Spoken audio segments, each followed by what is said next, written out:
All right, folks, it's Monday morning. Time to get rolling. Hope everybody had a great weekend. So here's what's shaking as we head into the open. Markets are higher right now. Dow Jones up over 200 points. Had a strong overnight session in Asia, strong overnight session in Europe. 2 more vaccine makers are getting through an expedited process for approval right now, and that's benefiting these markets. So when you look at this week, a lot on tap. We're starting earnings season. A couple big banks come out with their earnings tomorrow, and all eyes are going to be on how well these companies are doing over the past couple months and whether there's any sort of indication on things being worse than expected or these companies and their bottom lines actually starting to recover a bit. So again, a lot of focus on this earnings season.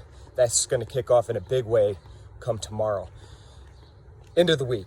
In Europe, we've got another European summit where they're going to try and hash out more around the economic stimulus, more around a long-term budget, and that could certainly impact the currency market coming in the latter portion of this week. So a lot going on, a lot of potential headline risk out there.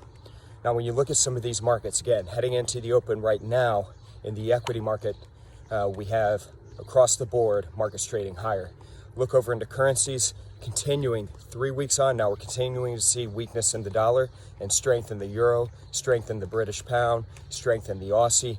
That euro, again, talking about that European summit coming later this week, something you need to be focused on.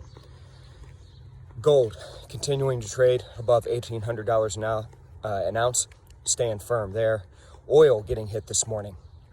So we're down about 1.5% right now in the oil market. So a lot going on, a lot of moves out there, a lot of opportunity, another big week of trading. All right, hope everybody's feeling good. Rest and relaxed from the weekend. I'll check in with you again tomorrow. Check in with us on Facebook and Twitter. We'll keep you updated throughout the day. Take care, folks.